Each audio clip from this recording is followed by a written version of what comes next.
All right, let's go through some of the guys that you said were the biggest winners, because regardless of how we move guys on the board, there are winners and losers. There are guys that teams will covet more or less because of their performances at the Combine. Let's go through some of your winners at the Combine. Yes, so I had started off with Noah Fant. I think this tight end class contentious to be who's the first one off the board, and he went to the Combine and he tested better than everyone else there athletically, pretty much across the board. 4.5 40, 39.5-inch vertical, 10.7 broad, 6.81 cone, all those elite numbers. I mean, that puts him in the upper echelon of tight ends athletically, even at the NFL level.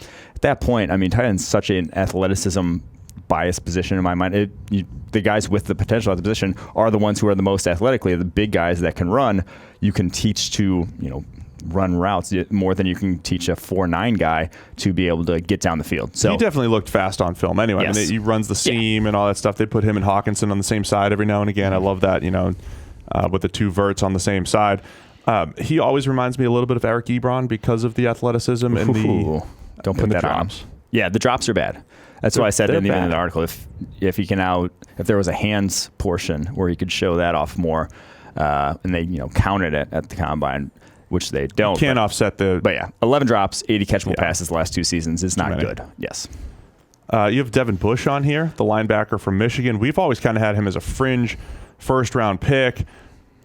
Here's a crazy question. Is he the better Devin at linebacker? That is an honest... I think there's an actual conversation to be had there that people saw this sort of chasm to it between the two. And if you look on mock drafts, it's basically Bush, his ceiling or his floor was basically the Bengals. He wouldn't pass the Bengals in basically any mock draft. And then Devin Busch, you would see him later in the first, sometimes not even the first at all. And truthfully, athletically, there was no difference between the two. They had pretty much the same numbers, 4.43 40 for Devin Busch, 40.5-inch vertical, 10.4 broad, 6.93 cone, all just like peak athletic numbers for a linebacker. And on tape, he didn't get used in coverage a lot because he was used so much as a blitzer, which I think is maybe the difference between them. White a lot more in coverage, but he makes a lot of plays around the football field that a lot of other linebackers just can't make. He makes explosive plays on the ball when it's in front of him, flies to the ball in the run game, and a lot of his pass rush prowess, the numbers that go into his pass rushing, a lot of that was him playing a little bit of a spy role, a little bit of what Jabril Peppers did, late pressures, pursuit pressures and stuff like that. But he is an excellent blitzer. Yes. And I do think I put him into the Baltimore Ravens in my mock draft, which I think would be a great fit for the way they like to use their backers. I agree. CJ Mosley's out in the open market. I agree. Up next, I had Brian Burns, Florida State edge defender.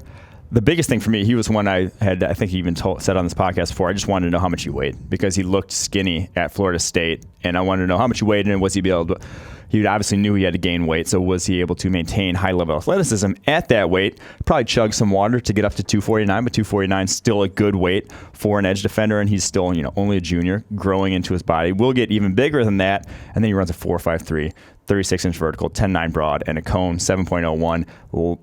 All excellent numbers, all tick that sort of threshold that you want to see athletically for an edge guy. So for that second group, I had said him, Farrell, Polite needed to sort of separate themselves with their testing.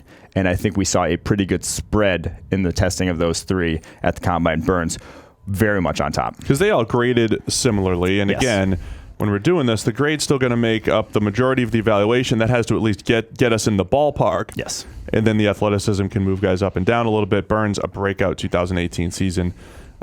Very good pass rusher. Third in the nation in pressures. Yeah, so we're high on him now. There's your guy. Here's my guy. Jerry Tillery. We haven't heard much hype about him, but he goes to the Combine. We were obviously super high on him. I think he's a top 10 player in this class, has a better pass rush grade than Quinn Williams. He goes there, has a 1.69-10 split, the second best 10 split among the defensive tackle class, 7.45 cone, 4.33 shuttle. Those are excellent change of direction numbers for a tall, long guy like him. Usually they struggle in the change of direction sort of testing. So for him to be able to do that with his pass rushing moves, I just think there is a sort of a precedent for guys that have his skill set, tall, long, with pass rushing skills, with multiple pass rushing moves, that translates to the NFL. I was a 4.4 shuttle guy, by the way. Steve, what was your pass rushing skill set like? Oh, not as good as Jerry Tillery's. I was a 4.4 shuttle guy at about 6'10", 270 at the time, maybe 275. They should have had you at second base. Oh, yeah. Oh, I could turn it, dude. If you saw me play a little short and second through the years. I get good hands. I would say first you have that catch radius at first. No, bad ball skills. Oh, damn. Jerry Tillery, that 1.69 10-yard split. What was Chris Jones? 171? 1.7 flat. 1.7. So you've made the Chris Jones comparison before, and he was the guy that we loved the film. Mm-hmm. We loved the grading.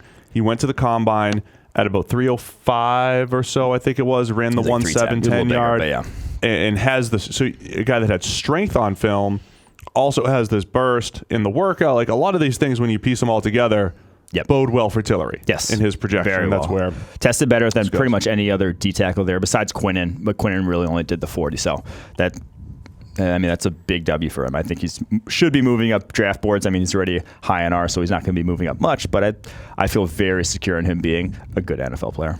Is this whole thing confirmation bias, or is this just that you're just so good at seeing these guys on film, like Andy Isabella being on the winners list?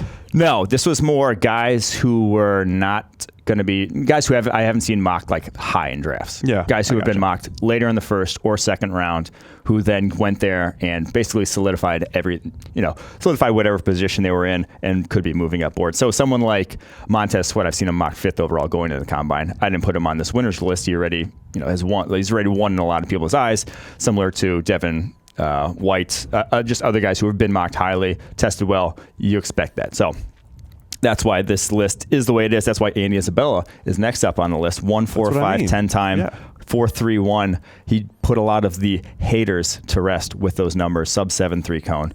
I mean, tested Brandon Cook's comp is looking good for you right now. Yes, and I think 188 pounds he did it at, which is solid for a 5'7" receiver. That is well built. That's Does he make it into the late first round? No, 0 chance. People don't want that. People don't want just optics of it. He's going to be a second rounder. I would bet. Let's leave it at that. Leave it at that. Jamel Dean, the cornerback from Auburn. He's an interesting one because he graded really well for us in 2017. In our preseason evaluations, we're looking at him, and you wrote it. Looks like a linebacker. Who's this linebacker out there covering? I mean, he plays almost like a linebacker too, in terms of just like he just hits guys at the line. Doesn't Carlton Davis last year's teammate? So just underdeveloped in terms of having to mirror routes and having to break on routes because it was just how they coached him there was to just chuck wide receivers at any point in the route. He just never lets his hands off wide receivers. It's so frustrating to watch. You're just like, this is never going to happen. At the NFL level, you don't know how athletic they are because they don't even they're never having to catch up with guys because they're always just holding on to them. But then he goes there, runs a 4.3, and there are plays on tape where you see him make up ground in a hurry. I think he lost some weight to go to the combine because he, like I said, he looked like a linebacker, but only came in at 206. I think he was listed at 215 and looked at. He looked big, and probably dropped some weight. Blazes a 40, ridiculous vertical, 41 vertical, 10-10 broad jump. I mean, that's as good as it gets. Cone was a little over 7, and the cone and the shuttle were still not in Trey Wayne's territory of bad movement skills.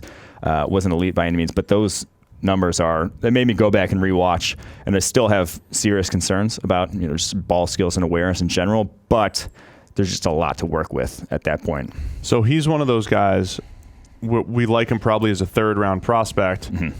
Does he go in the 2nd? Does he creep into the 1st? I would bet he goes. I'd be hard pressed to see him falling out of the 2nd at this point with those testing numbers. With that type of size and speed. The change of direction, though, definitely a question. David Long, the cornerback from Michigan, on your list. Michigan corners always end up having really good numbers for us as far as statistics go, and Long is one of them as well. I was going to say, could have been the other David Long, also the linebacker from West Virginia. He tested well. But this David Long, Michigan corner, he was the change of direction drill guy this year, like Kevin King was a couple years ago. 6.45 cone, which is one of the fastest of all time, and then a 3.97 shuttle, both just excellent numbers. They both led all players at the combine invited this year. So change of directions legit. Only 9 catches gave up all season long.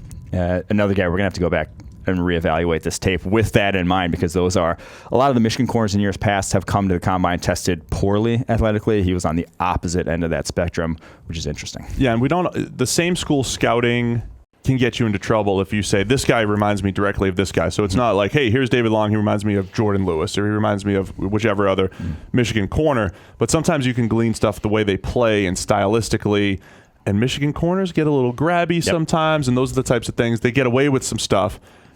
Those are the tough things that are tough to sort out, like the Jamel Dean stuff you're talking about at corner. How much is this guy playing the college game and how much can he get away with that at the next level. I think David Long is in that boat a little bit. Yes, I would agree. Paris Campbell. Paris Campbell, I mean, he every single drill off the charts. 4.3 140, 40-inch vertical, 11.3 broad jump, 4.03 shuttle, just elite numbers across the board, about as good athletically as you can get at the combine. The weird thing is he was a slot receiver at Ohio State. It's the tough eval. He plays slot. Catch and run. Never got targeted down the field. 21 targets, 10-plus yards down the field, just nothing. They did not utilize that speed in any sort of capacity. So a lot of projection with Paris Campbell. He's really good with the ball in his hands. Yes. They used him in the jet sweep game and the jet tap pass game, and so I think he can do that at the next level.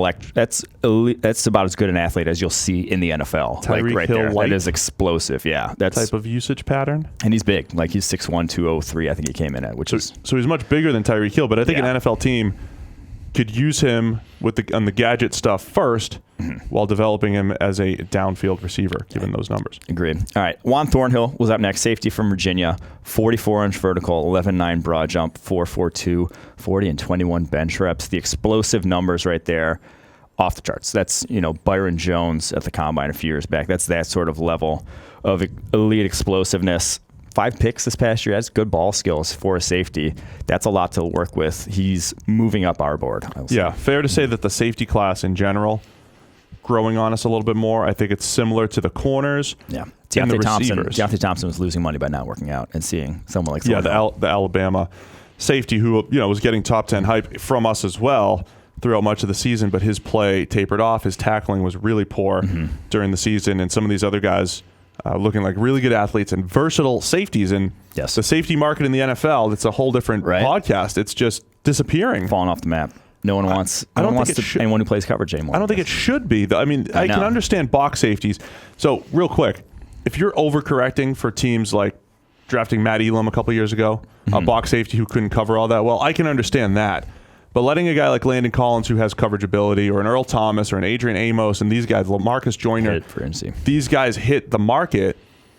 That's the risky part. I can understand the Jonathan Cyprians of the world, or the Matt Elams of the world, the box safeties, maybe not getting, much recognition on the open market. But it seems like everyone wants to play 3 safeties nowadays too. Right. Everyone wants their nickel safety or dime safety or that sort of thing. Everyone wants a third safety on the field, but no one wants to actually pay them, which is an interesting. So Thornhill's another one of those guys he's a former cornerback. That adds a little bit of that versatility as well. All right, last guy, Blake Cashman, Minnesota, 4'5", 37.5-inch vertical, 10.4 broad, 6.95 cone. A step behind maybe Devin White and Devin Busch athletically, but not too big of a step. And his tape is right up there in terms of production. Had a 90-plus grade this past season. His a lot to like on him. Shows up. Tiny little T-Rex arms, unfortunately. But I don't think it's going to limit him. I think the arm thing, it used to matter with, stacking and shedding and taking on blocks in the run game. Still, obviously, does a factor. I look at it more as how much range are you adding in coverage. If you're going to be a zone dropper, if you can get your hands on a pass that another guy can't, that's the place where I feel like that comes into play more in today's NFL than it matters. Luke Kuechly, though, 31-inch arms. Cashman 30 and an 1/8 inch. They're not too far off. Kuechly got little. Well, the thing is, if you're athletic and you are exactly. further, you can make up for it. Yeah, if you're in the right position.